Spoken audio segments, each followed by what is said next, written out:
The Appalachian Mountains hold secrets that most folks ain't ready to hear. Deep in these ancient hollows, where the mist clings to ridges like memories that won't let go, there are creatures that have walked these hills longer than any human settlement. 7 legends, 7 encounters, 7 testimonies from those who lived to tell about what they saw in the shadows. But here's the thing about legends in Appalachia. They ain't just stories passed down around campfires, they're warnings.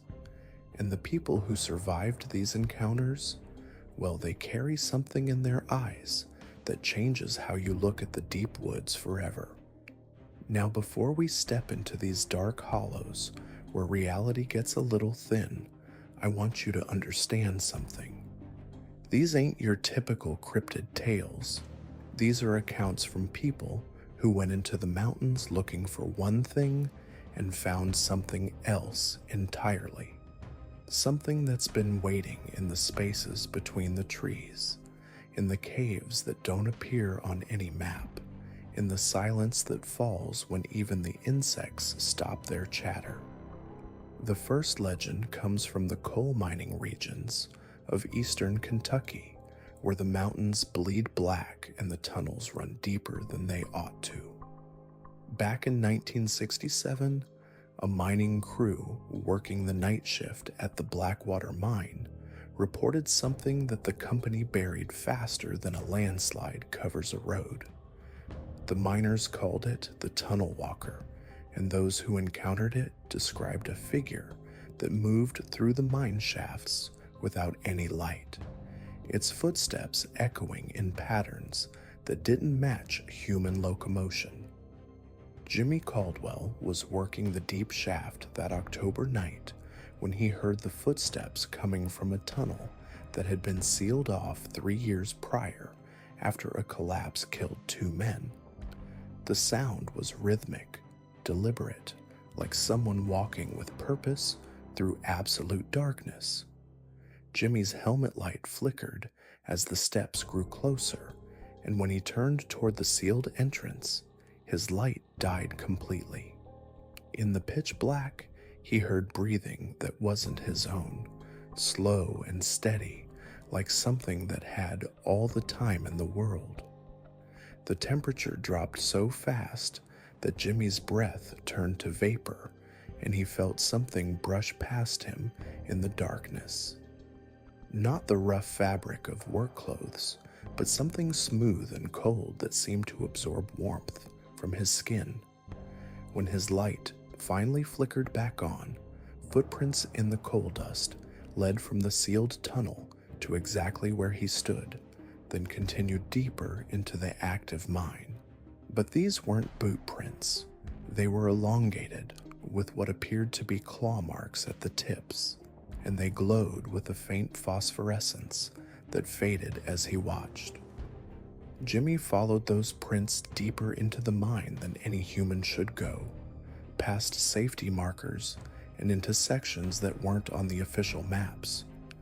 The air grew thick and metallic, and he began hearing voices echoing from the walls themselves. Not the voices of his fellow miners, but conversations in a language that sounded like coal grinding against stone. The footprints led to a chamber that opened up beyond what his light could reach, and in that vast darkness, he saw shapes moving in the distance.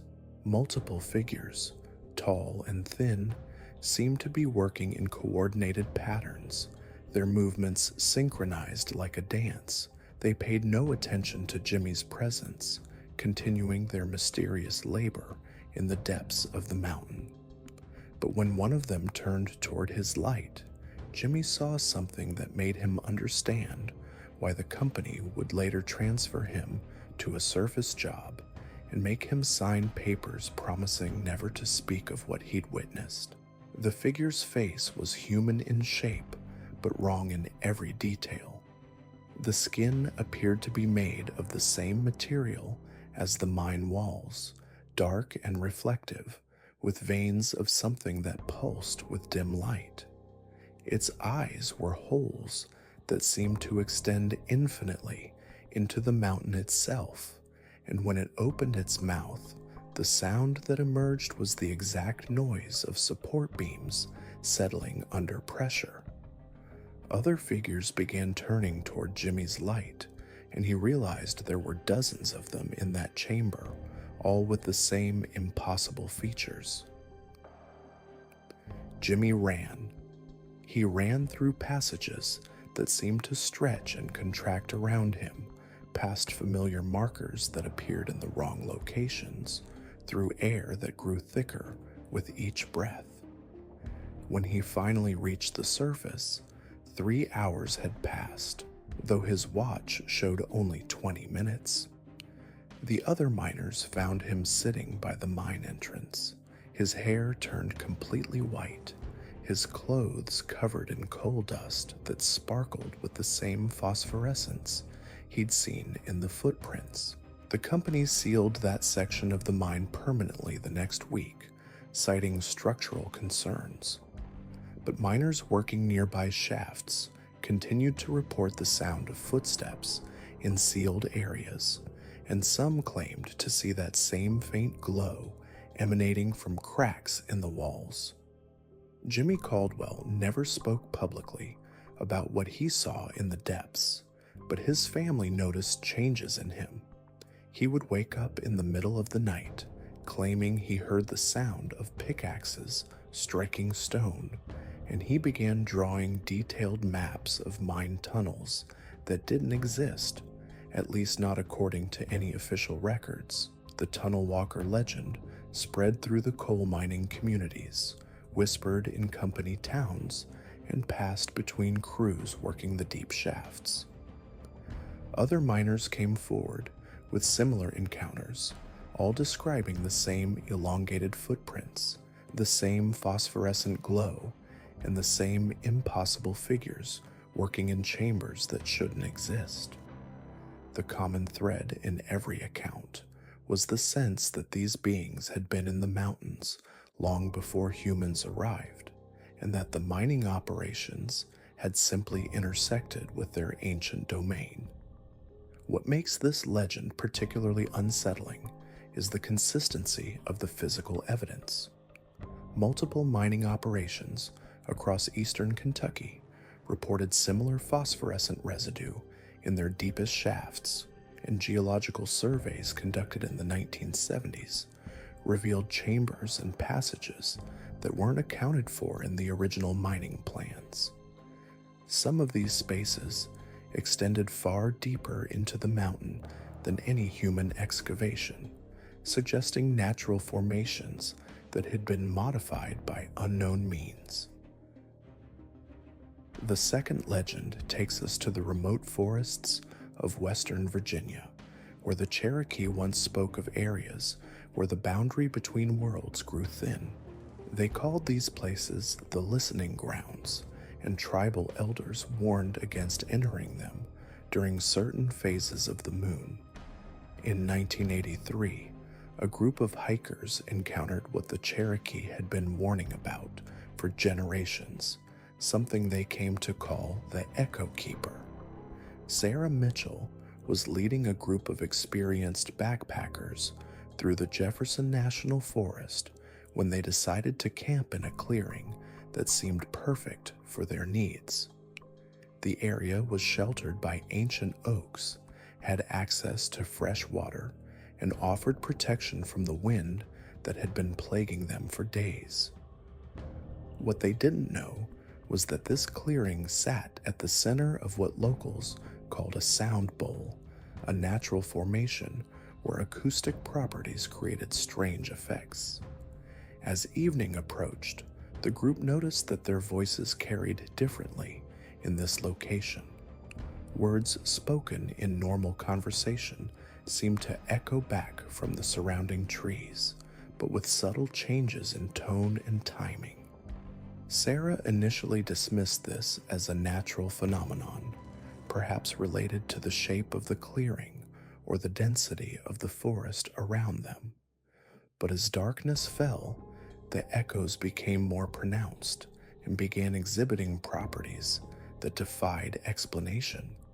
When someone spoke, their words would return not just once, but multiple times, each echo slightly different from the original. More disturbing, the echoes seemed to be having conversations among themselves, responding to each other in ways that suggested intelligence rather than simple acoustic reflection. The hikers began to feel as though they were overhearing discussions about themselves, conducted in their own voices, but expressing thoughts they'd never spoken aloud. Around midnight, Sarah heard her own voice calling her name from the darkness beyond the firelight. Not an echo of something she'd said, but a clear, distinct call that seemed to come from multiple directions simultaneously. When she responded, asking who was calling, her question was answered by a chorus of her own voice, each one providing different responses in perfect synchronization. The other hikers confirmed they were hearing the same phenomenon, each of them being called by perfect replications of their own voices. The situation escalated when the voices began revealing information that only the individuals should have known.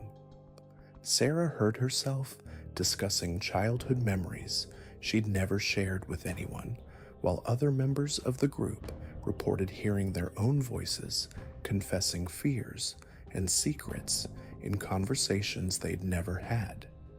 The echoes seemed to be accessing their thoughts and memories, using their own voices to communicate knowledge that should have been private. As the night progressed, the phantom voices became more aggressive, arguing among themselves about the intruders in their domain.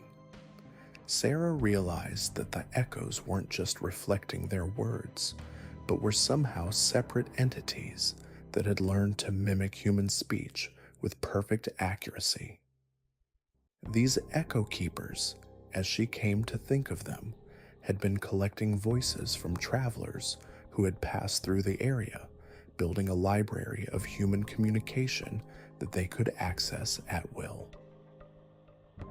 Now, if you think the Echo Keeper was unsettling, wait until you hear about the third legend, because deep in the cold, dark tunnels of West Virginia, there's something that doesn't just manipulate sound or light, it devours memories themselves. The memory thief haunts the abandoned mine shafts scattered throughout the mountain state like open wounds in the earth. These aren't your typical ghost stories, mind you. The witnesses who've encountered this entity don't just see things, they lose pieces of themselves. Entire chapters of their lives simply vanish, leaving behind only the gnawing certainty that something precious has been stolen. The first documented case happened in 1987 when a geological survey team was mapping the defunct Blackwater mine near Beckley. 3 experienced miners descended into the deepest accessible shaft, equipped with modern surveying equipment and detailed maps of the tunnel system. They were expected back within 6 hours. When they didn't return, rescue teams found them 18 hours later, sitting motionless in a chamber that wasn't on any mine schematic. They were conscious, responsive, but utterly bewildered. Each man had lost exactly 7 years of memories, not recent memories either. The gaps were surgically precise, scattered throughout their lives, like someone had carefully excised specific moments. One couldn't remember his wedding day. Another had no recollection of his children's births. The third couldn't recall his father's death or the funeral. Medical examinations revealed no trauma, no signs of head injury. Their brains were perfectly healthy, but those memories were simply gone. What made it worse was that they could sense the absence. Like reaching for a word on the tip of your tongue, they knew something should be there, They'd find photographs of themselves at events they couldn't remember, read letters they'd written in handwriting they recognized but couldn't recall forming. The psychological torment drove two of them to madness within a year. The memory thief's hunting ground isn't random. It specifically targets the deepest, most isolated sections of abandoned mines where the darkness is absolute and the silence presses against your eardrums like a physical weight. Mine safety inspectors have cataloged dozens of these forgotten chambers, rooms that appear on no blueprints, accessible only through passages that seem to shift and change between visits. Workers describe the sensation as walking through invisible cobwebs, except the strands cling to your thoughts instead of your skin. The air grows thick, almost syrupy, and sounds become muffled as if you're underwater. Then comes the whisper, barely audible, speaking words in your own voice, words you don't remember saying, conversations you can't quite place. The entity doesn't just take memories, it feeds on them, growing stronger with each theft. Witnesses who've encountered it multiple times report seeing their own stolen experiences played back like old movies projected onto the tunnel walls. Wedding dances, childhood birthdays, final conversations with deceased loved ones, all flickering in the darkness just beyond reach. A former mine supervisor, and is named Dale Hutchinson, has spent the last 30 years documenting these encounters. His research, compiled in boxes of handwritten notes he keeps locked in a fireproof safe, reveals a disturbing pattern. The memory thief seems to target specific types of memories, moments of pure joy, profound love, or deep connection with others. It's as if the entity sustains itself on human happiness, leaving behind only the hollow shells of traumatic experiences.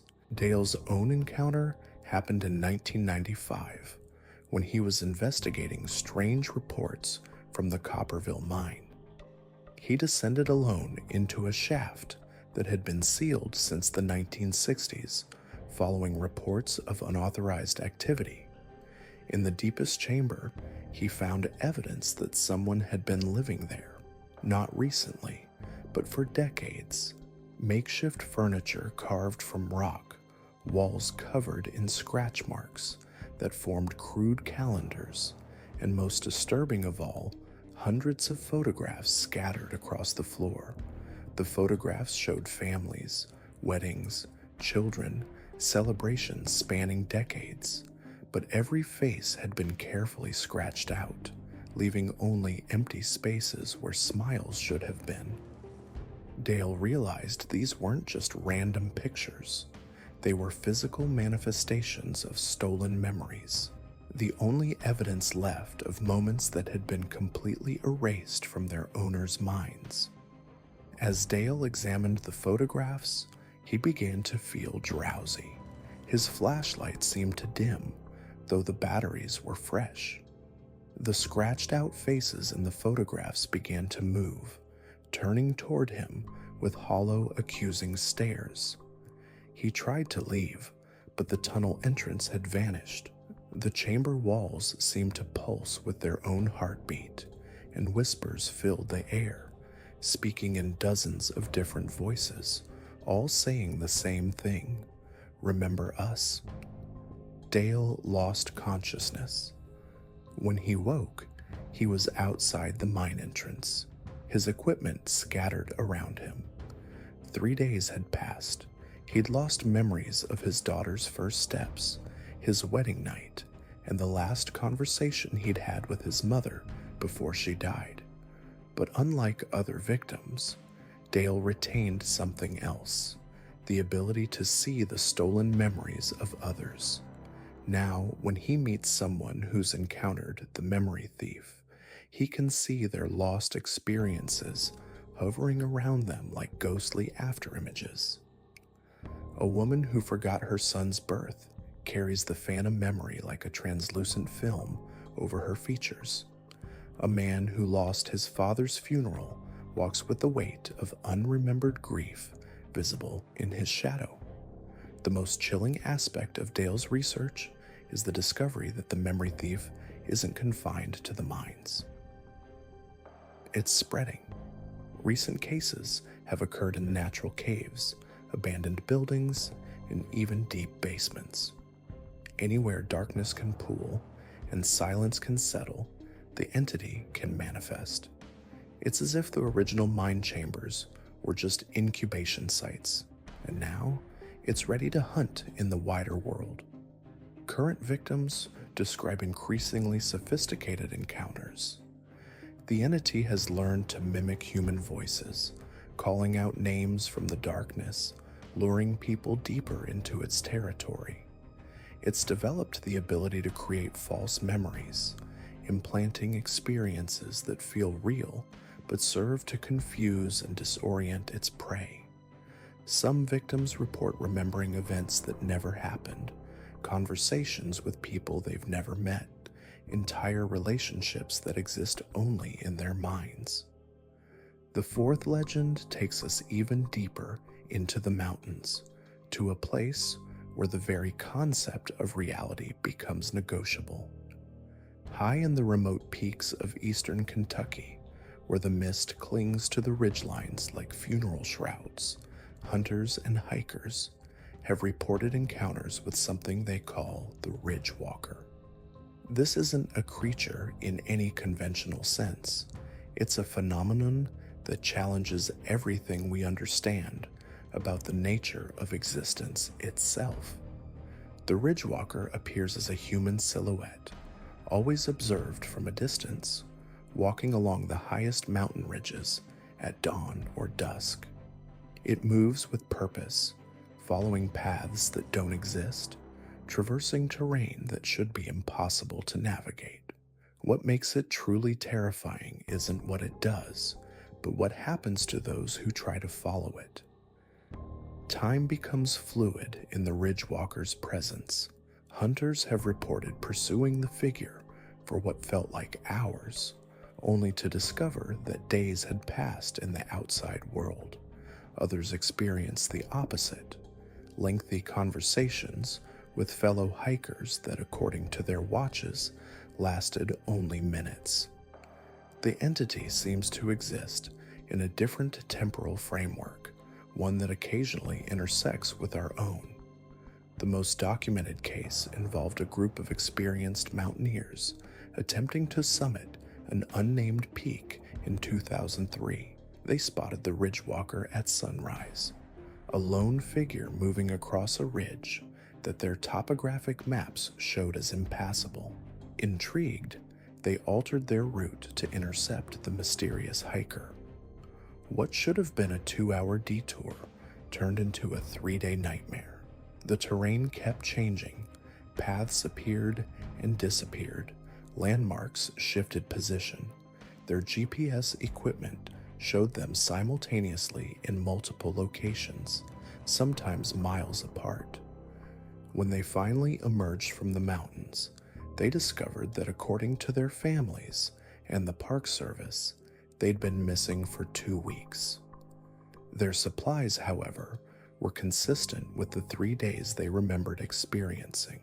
Each member of the group had a different recollection of events. One remembered the Ridgewalker approaching them and speaking in a voice like wind through dry leaves. Another recalled following the figure through a forest of trees that grew upside down, their roots reaching toward the sky.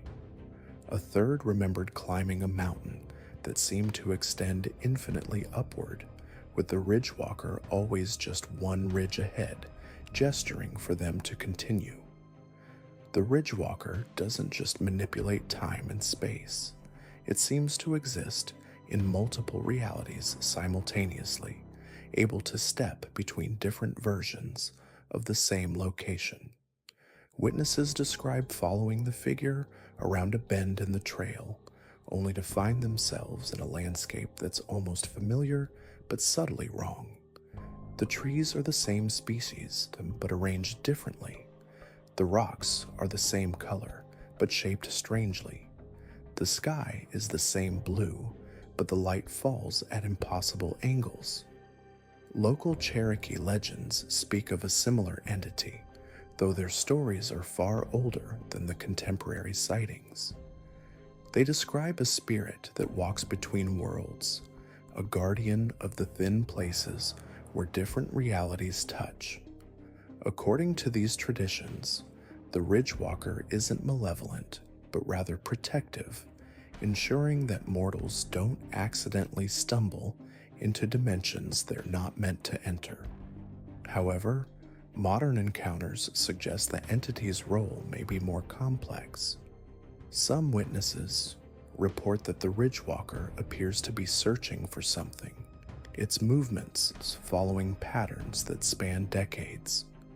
Cartographers have plotted the sightings and discovered that the entity's path traces a massive spiral across the Appalachian Range, a pattern that would take centuries to complete.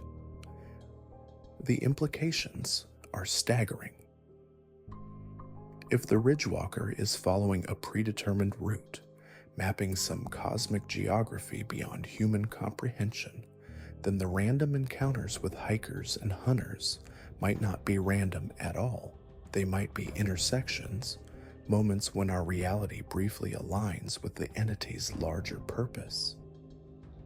The most disturbing theory comes from Dr. Sarah Chen, a quantum physicist who spent years studying the Ridgewalker phenomenon. She believes the entity might be a kind of maintenance worker, repairing tears in the fabric of reality itself.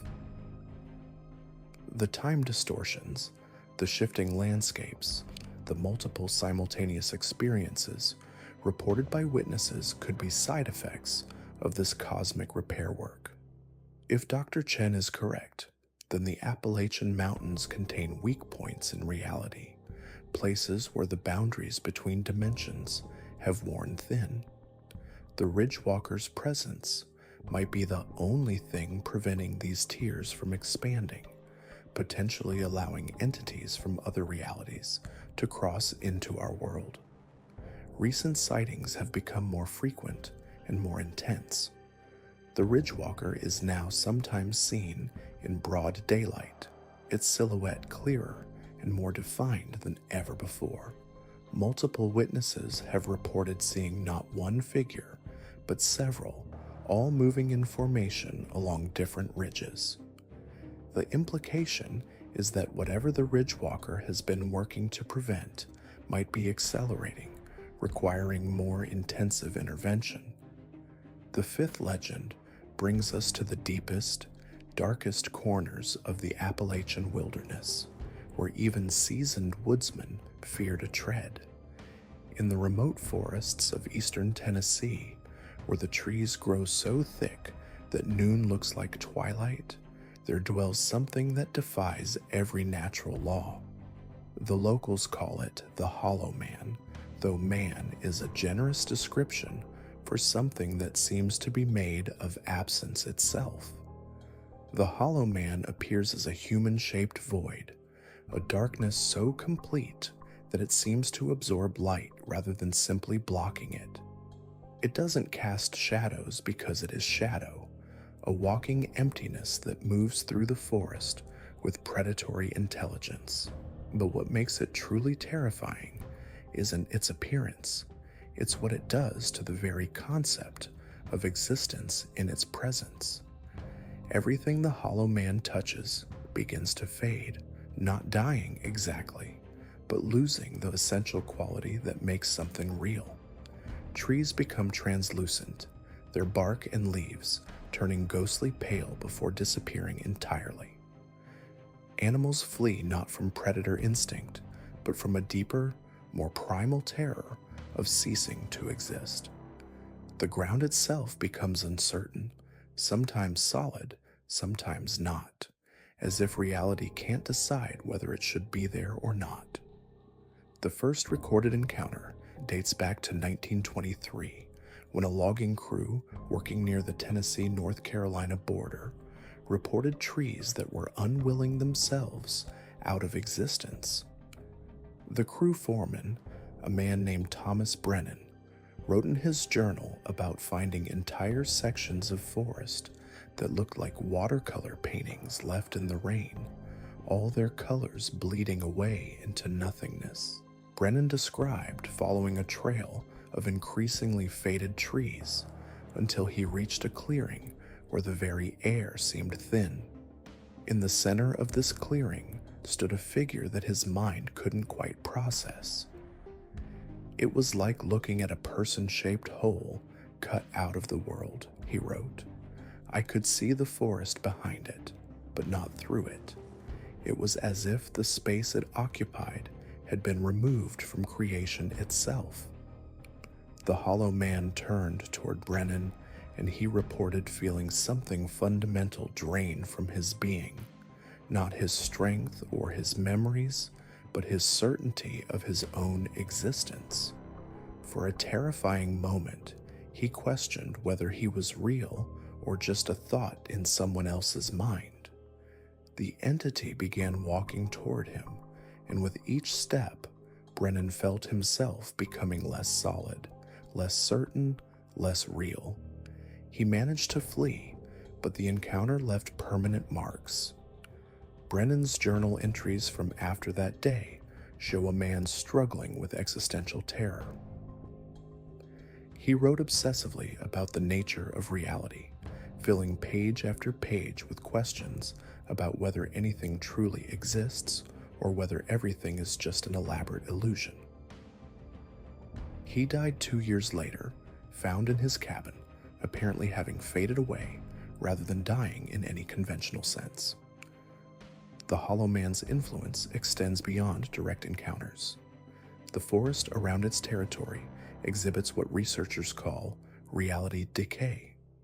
Photographs taken in the area often show strange artifacts, objects that appear to be partially erased, people whose faces are blurred not by movement, but by uncertainty, landscapes that seem to exist in multiple states simultaneously. Wildlife in the region exhibits behavioral anomalies that suggest they're responding to something beyond normal predator-prey relationships. Deer have been observed standing perfectly still for hours, not from fear but from a kind of existential paralysis. Birds fly in patterns that make no aerodynamic sense, as if the laws of physics are negotiable in certain areas. It's most disturbing. Some animals appear to be partially faded, their forms translucent and uncertain. Dr. Margaret Voss, a philosopher specializing in consciousness studies, has developed a theory about the Hollow Man that's as terrifying as it is fascinating. She believes the entity represents a fundamental flaw in the fabric of existence, a point where reality has begun to unravel. According to her research, consciousness itself might be what keeps reality stable, and the Hollow Man is what happens when that consciousness fails. In areas where the Hollow Man has been active, Dr. Voss has documented what she calls consensus reality breakdown. Multiple witnesses to the same event report completely different versions of what happened, not because of faulty memory, but because reality itself couldn't decide which version was correct. Trees exist and don't exist simultaneously. Paths lead to multiple destinations at once. Time flows in directions that don't have names. The most chilling aspect of Dr. Voss's research is her conclusion that the Hollow Man isn't unique. She believes it's the first of many such entities, harbingers of a spreading reality failure that could eventually consume everything. The Appalachian Mountains, with their ancient geology and deep spiritual significance, might be where the fabric of existence first began to fray. Recent encounters have become more complex and more disturbing. The Hollow Man no longer appears only in remote forests. It's been spotted near hiking trails, sometimes following groups of campers from a distance. Its influence is spreading, with reports of reality distortions occurring miles from its traditional territory. Witnesses describe an increasing sense of unreality in their daily lives after encounters with the Hollow Man. They question whether their memories are real, whether their relationships exist, whether they themselves are anything more than fleeting thoughts in some vast, indifferent mind. Some have reported looking in mirrors and seeing nothing at all, not because they've become invisible, but because their existence has become so uncertain that even reflections can't decide whether to show them.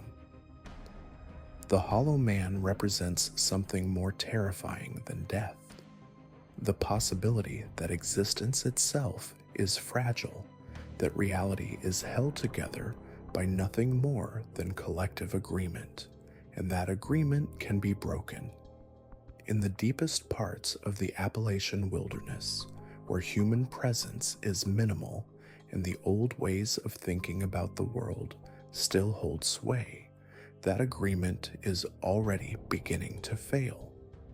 These 5 legends, from the tunnel walker to the echo keeper, from the memory thief to the ridge walker, from the Hollow Man to the mysteries yet to be revealed, represent more than just stories told around campfires. They're warnings, glimpses of forces that exist beyond human understanding, entities that have made the ancient mountains their home and show no intention of leaving. The witnesses who've survived these encounters carry more than memories. They carry proof that our world is far stranger and more dangerous than most people dare to imagine. In the mist-shrouded hollows and shadow-filled caves of Appalachia, reality itself becomes negotiable, and the price of that negotiation is often more than any human should have to pay. Now we come to the 6th legend, the bone collector of the Coal Hollows. Down in the deep mining country of Pennsylvania, where the earth has been carved and scarred by generations of extraction, there exists something that feeds on the remains of industrial tragedy. The mining disasters that claimed thousands of lives across these mountains didn't just leave behind widows and orphans. They left behind something hungry, something that understood the value of bones steeped in coal dust and desperation.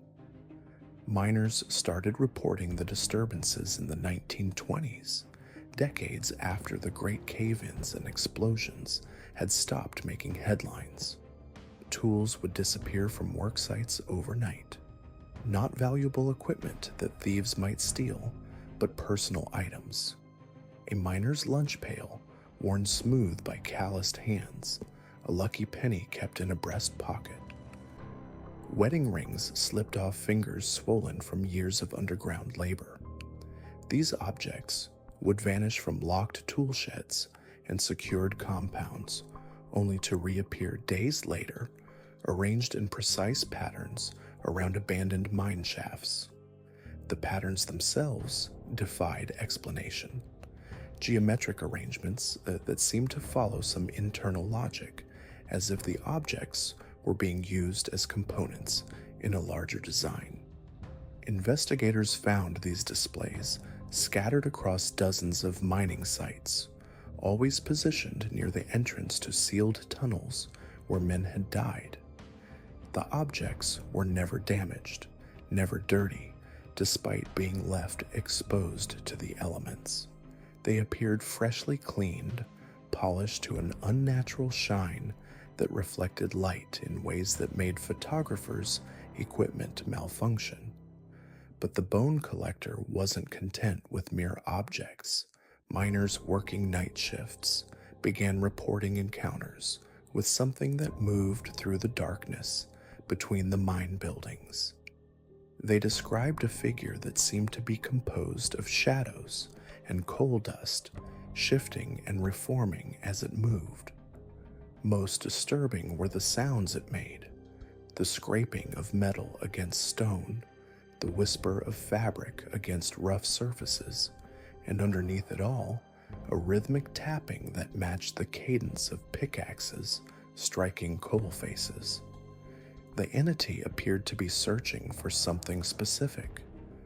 Miners who encountered it described feeling an overwhelming compulsion to follow, as if invisible hands were guiding them toward abandoned sections of the mining complex. Those who resisted this pull reported intense physical sensations, their bones aching as if the marrow itself was being drawn out of them, their teeth chattering uncontrollably, their fingers going numb despite warm weather. The true horror became apparent when investigators began documenting what happened to those who didn't resist. 3 miners in the span of 2 months simply vanished during their shifts. Their lunch pails were found at their workstations, still warm. Their tools lay where they had dropped them, mid-strike. But the men themselves had disappeared so completely that even bloodhounds couldn't pick up their scent beyond a certain point in the tunnels. Search teams eventually found evidence of where these men had gone, deep in the sealed sections of the oldest mines, areas that had been closed since the disasters of the 1890s.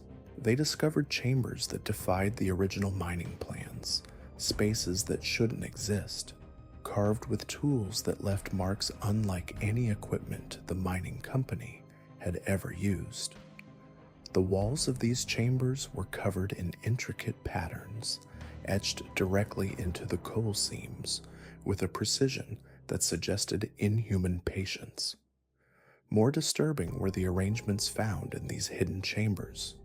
Bones, obviously human, arranged in complex geometric patterns that seemed to shift and change depending on the angle of observation.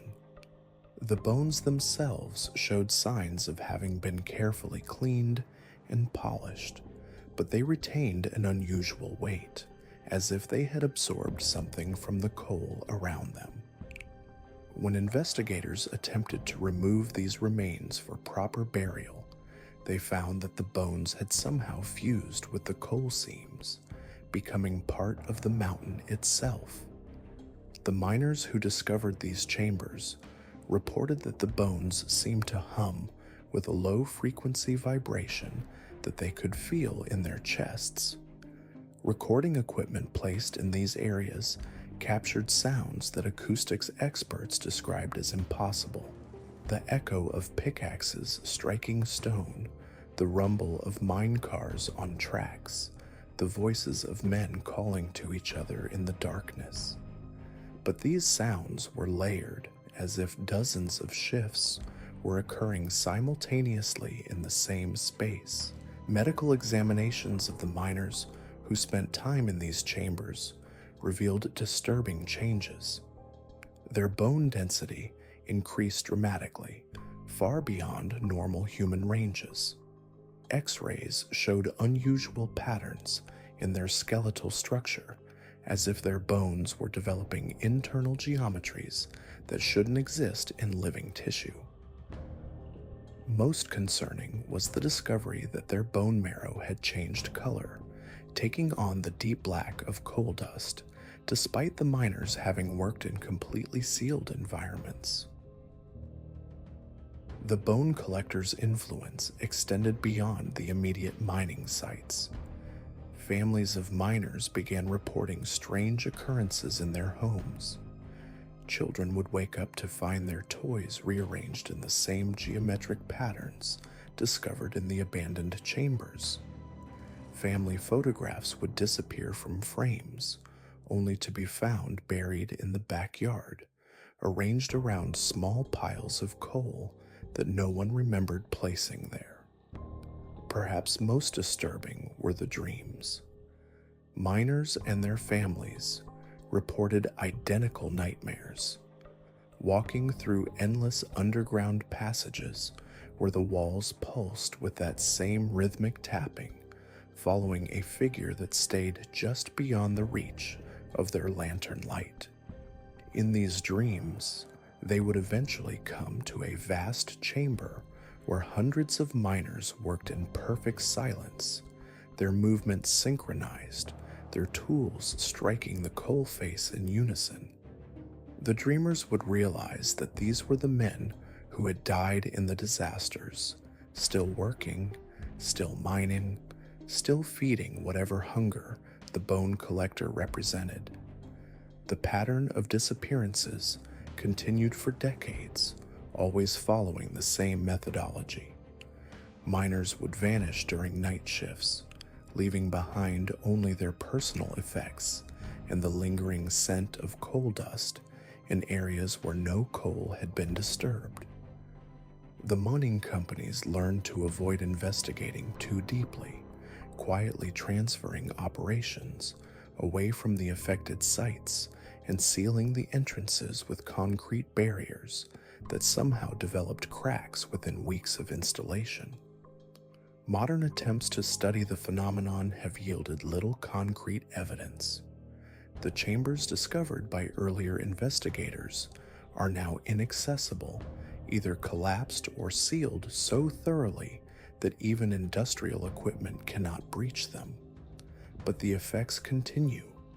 Construction crews working on projects near the old mining sites report equipment malfunctions, missing tools, and the persistent sensation of being watched by something that understands the value of human bones better than the humans who carry them. The seventh and final legend brings us to the threshold guardian of the high peaks. In the most remote sections of the Appalachian Range, where the mountains reach toward elevations that seem to scrape the belly of the sky itself, there exists an entity that serves as a boundary between our world and something else entirely. Hikers who reach these extreme altitudes report encounters with a presence that seems to evaluate their worthiness to continue, as if the mountain itself has appointed a guardian to test those who dare approach its most sacred heights. The guardian doesn't appear in any consistent form. Some describe it as a figure wrapped in mist and shadow, standing at the edge of vision on distant ridges. Others report it as a voice that speaks without words, communicating through sensations that bypass human language entirely. Most disturbing are those who claim to have seen it as a reflection of themselves, but wrong somehow, as if they were looking at what they might become if they chose to remain on the mountain forever. The encounters follow a predictable pattern. Hikers attempting to reach the most isolated peaks report feeling watched as they climb beyond certain elevation markers. The sensation begins as a mild unease, the common feeling of being observed that many people experience in wild places. But as they continue to climb, the feeling intensifies until it becomes overwhelming, accompanied by physical symptoms that suggest the presence of something that operates by different rules than the natural world. Equipment begins to malfunction in ways that defy explanation. Compasses spin wildly, GPS devices show impossible readings, and cameras capture images that contain elements that weren't visible to the naked eye. Hikers report that their clothing feels heavier, as if the fabric itself is absorbing something from the mountain air. Water tastes different, carrying flavors that suggest minerals that shouldn't exist at these altitudes. The Guardian's tests are subtle but unmistakable. Hikers find themselves facing choices that seem simple but carry weight far beyond their apparent significance. A trail that splits in two directions, both leading to the same destination according to their maps, but one path feels welcoming while the other radiates an almost physical sense of wrongness. Personal items that disappear from packs, only to reappear in locations that the hikers are certain they haven't visited, arranged in ways that suggest meaning beyond random chance. Those who pass the Guardian's tests report experiences that change their understanding of what mountains truly are. They describe reaching peaks that don't appear on any geological survey, standing on summits where the air itself seems to pulse with ancient awareness. From these heights, they claim to see landscapes that stretch far beyond what should be visible from their elevation, glimpses of valleys and ridges that exist in spaces between the folds of normal geography. But those who fail the Guardian's tests face consequences that extend far beyond a simple failed hiking expedition.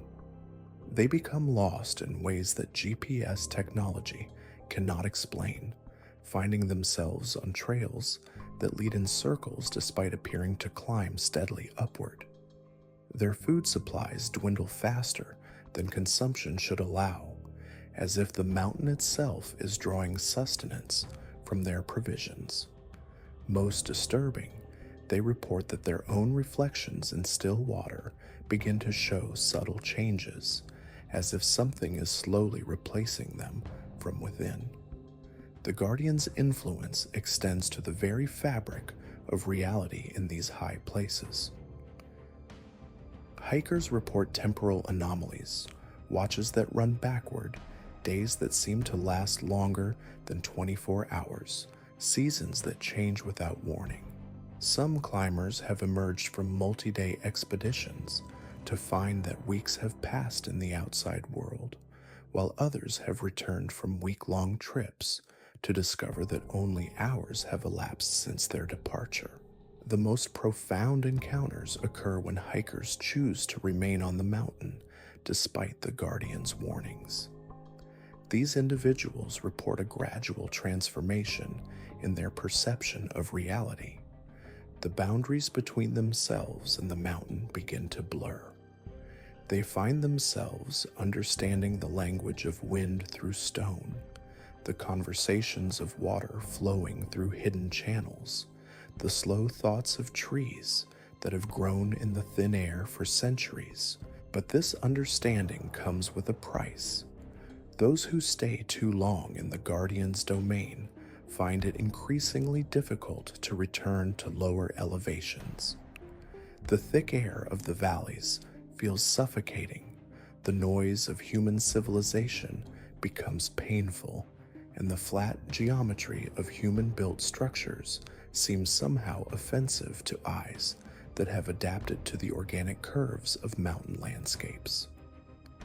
The Guardian serves as more than just a test for individual hikers. It appears to be maintaining some form of cosmic balance, ensuring that the secrets of the highest peaks remain protected from those who would exploit them. Mining surveys in these areas consistently fail, with equipment suffering catastrophic failures and survey teams reporting conditions that make accurate measurement impossible.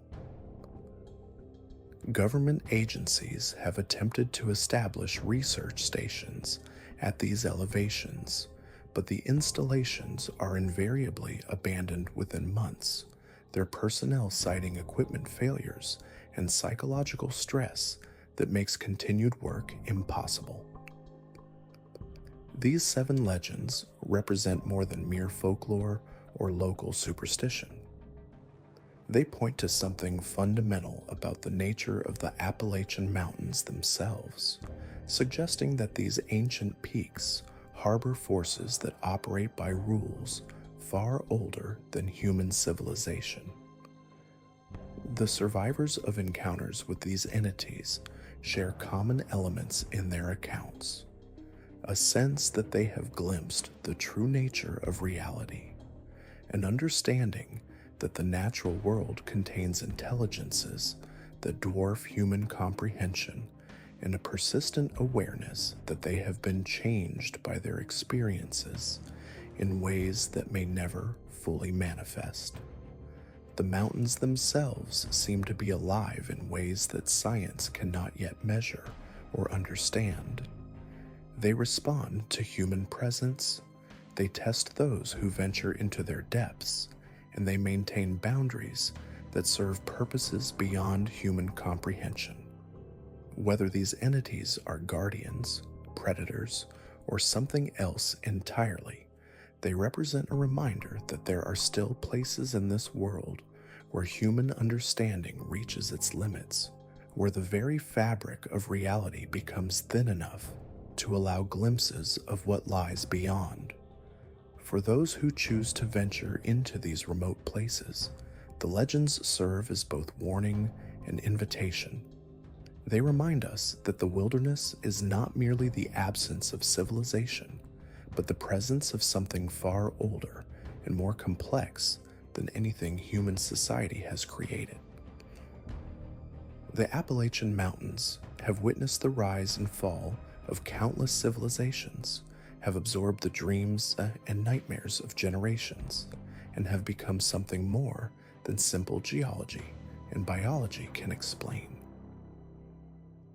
In the end, these 7 legends ask us to consider what we truly understand about the world around us, and whether we are prepared to face the possibility that consciousness, intelligence, and purpose exist in forms that we have never imagined. The mountains are waiting, patient and eternal, for those brave enough to seek the truth that lies hidden in their shadowed hollows and mist-shrouded peaks. The old-timers in these mountains know something the rest of us are still learning. They understand that when you venture into certain places, when you cross certain thresholds, you don't just risk your life, you risk something far more precious, your very essence, your connection to the world as you know it. Because what we've explored so far, the tunnel walker, the echo keeper, the memory thief, the ridge walker, the hollow man, and the bone collector, they're all preparing us for something. They're all guardians of a final truth that waits at the highest peaks, where the air grows thin and reality becomes negotiable. The threshold guardian, the 7th and final legend, the one that ties all the others together. Every experienced climber in Appalachia knows the unwritten rules. Never attempt a summit alone after October. Never ignore the weather when it changes too quickly. Never follow trails that don't appear on any map. And most importantly, never trust your eyes when you're above 4,000 feet and the mist starts moving upward instead of down. The threshold guardian appears only to those who've pushed too far, climbed too high, stayed too long in places where humans weren't meant to linger. It manifests at the exact moment when a climber faces their most critical decision, the moment when they must choose between pressing forward into unknown territory or turning back to safety. Sarah Chen was a professional mountaineer from Colorado who came to Appalachia in 2019 to document what she called the region's hidden peaks. She'd conquered Denali, Everest, and K2. The gentle slopes of the Blue Ridge seemed like a vacation compared to her usual challenges. But Sarah made the mistake that claims even the most experienced climbers. She underestimated these ancient mountains. On November 3rd, during an unexpected weather window, Sarah decided to attempt a solo climb of an unnamed peak near the Tennessee-North Carolina border. The mountain appeared on satellite imagery, but had no established trails, no recorded summits, no mention in any climbing guides. Local outfitters refused to provide information about approaches to the peak, claiming it was too unstable for safe climbing. Sarah's GPS tracking showed her making steady progress until approximately 300 to 800 feet, where her signal began behaving erratically.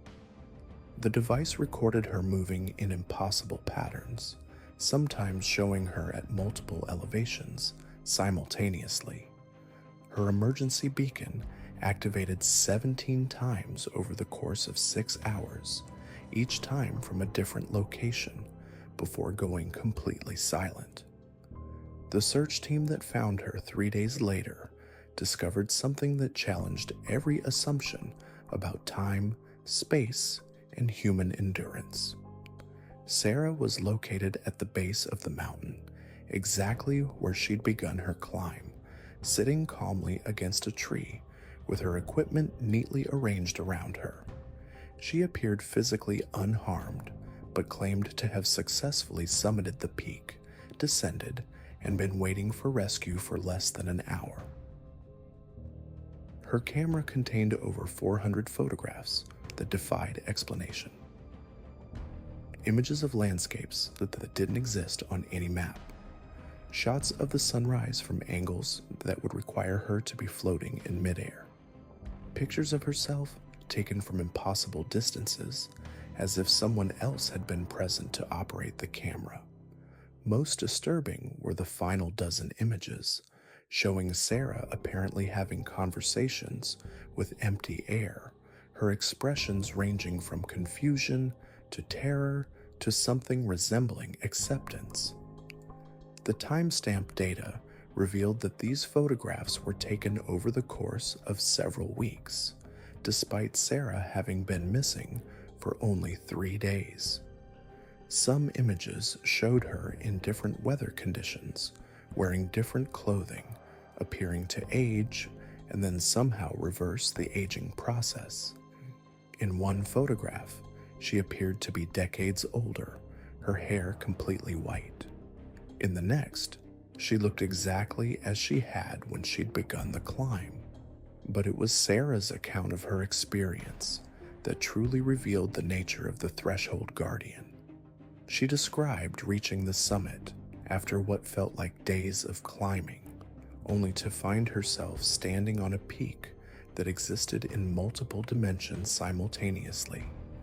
She could see the same mountain from different angles, in different seasons, at different times of day, all occupying the same space. It was there, she told investigators, her voice carrying an odd certainty. The Guardian, it looked like me, but also like everyone I'd ever known. It showed me every path I could take, every choice I could make, every version of myself that could exist. It explained that the mountain wasn't just a mountain. It was a place where all possibilities converge. Sarah claimed the Guardian had offered her a choice. She could continue climbing, exploring infinite versions of reality, experiencing every possible outcome of her life. Or she could return to the single timeline she'd come from, accepting the limitations of ordinary existence, but retaining her connection to the world she knew.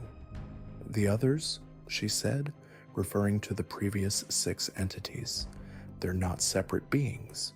They're all aspects of the same force. The Tunnel Walker shows you paths beneath the earth. The Echo Keeper reveals the reverberations of sound and memory. The Memory Thief demonstrates how fluid our recollections really are. The Ridge Walker lets you experience multiple timelines. The Hollow Man shows you the spaces between existence. The Bone Collector reveals the physical framework that holds reality together. But the Threshold Guardian ties it all together. It's the force that decides which reality you get to inhabit. Sarah's story might have been dismissed as altitude sickness or trauma-induced hallucination, except for the physical evidence. Soil samples from her boots contained minerals that don't exist in Appalachian geology. Her clothing showed wear patterns consistent with weeks of use, though she'd been missing for only 3 days. Most convincing was her knowledge of weather patterns, wildlife behavior, and geological features that she couldn't have observed during her brief disappearance. But the most compelling evidence came from other climbers who'd encountered the Threshold Guardian and made different choices. Unlike Sarah, they hadn't returned to their original timeline. They'd chosen to explore the infinite possibilities offered by the Guardian, and their fates served as warnings about the true cost of such knowledge. James Morrison, a local climber who disappeared in 2015, was occasionally spotted by other mountaineers at various elevations, apparently existing in multiple timelines simultaneously. Witnesses described seeing him as a young man at sunrise, middle-aged at noon, and elderly by sunset, cycling through different versions of his life, like a temporal loop. He seemed aware of observers, but unable to communicate effectively, as if existing in too many realities at once prevented him from focusing on any single one. The Guardian's influence extended beyond individual encounters. Climbing groups reported experiencing shared hallucinations at high elevations, seeing the same impossible landscapes, hearing identical voices offering them choices they couldn't quite remember making. Some teams descended with different numbers of members than they'd started with, either gaining climbers who insisted they'd been part of the group all along, or losing members who seemed to fade from existence and memory simultaneously. Electronic devices behaved strangely in areas where the Guardian had been encountered. Cameras captured images of climbers who weren't present. GPS units showed locations that didn't exist on any coordinate system. Communication devices picked up transmissions from people who'd been missing for years, broadcasting from coordinates that placed them inside solid rock or suspended in midair. The Guardian's territory seemed to expand and contract based on unknown factors. Some weeks, climbers reported encounters as low as 3,000 feet. Other times, even experienced mountaineers reached the highest peaks without incident. Weather patterns, lunar cycles, and solar activity all seemed to influence the Guardian's manifestations, but no reliable pattern emerged. What made the Threshold Guardian particularly dangerous was its ability to make its offers seem reasonable, even beneficial. Unlike the other entities, which inspired fear and revulsion, the Guardian presented itself as a guide, a teacher, a benefactor offering expanded consciousness and unlimited possibilities.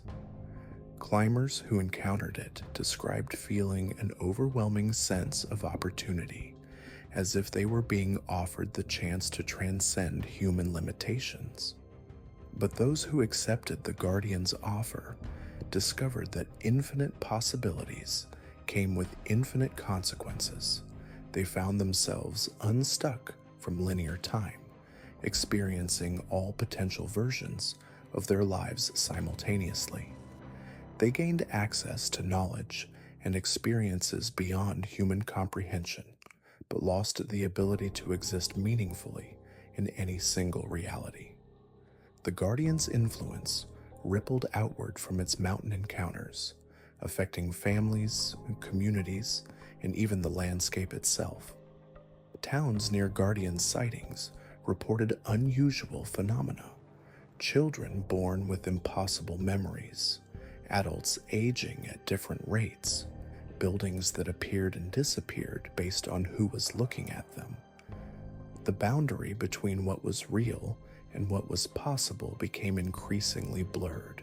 Some researchers theorized that the Guardian wasn't a separate entity, but rather a manifestation of the mountains themselves, a personification of the geological forces that had shaped the region over millions of years.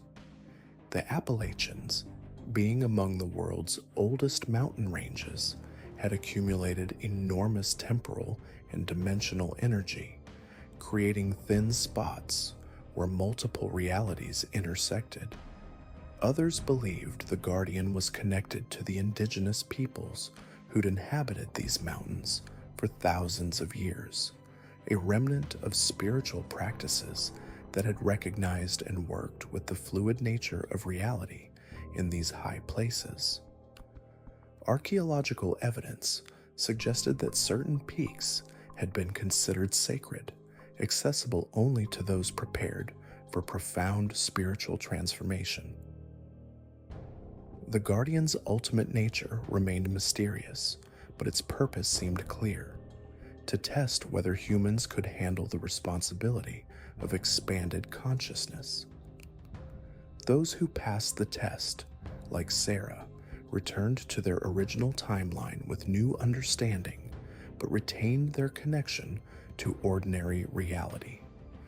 Those who failed became lost in infinite possibilities, serving as warnings for future climbers.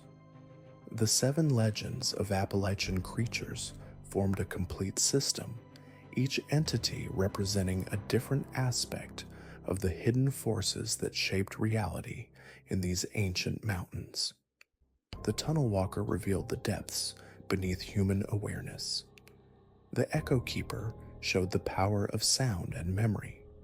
The memory thief demonstrated the fluid nature of recollection.